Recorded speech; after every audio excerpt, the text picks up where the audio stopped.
baba namasiyula kwazindanga ingava kutali uli kupili yakusiku nyanja kwa iyo mpambaranganda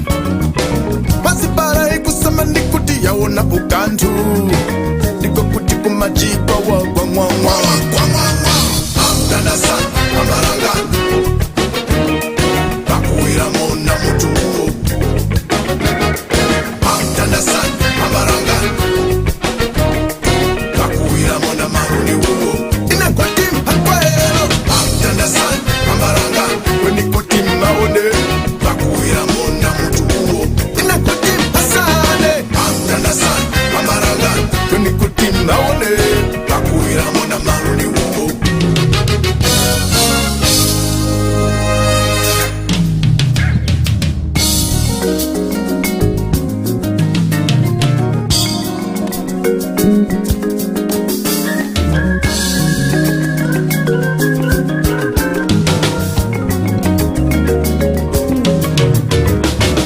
Chivana wakutata seti kuona na maso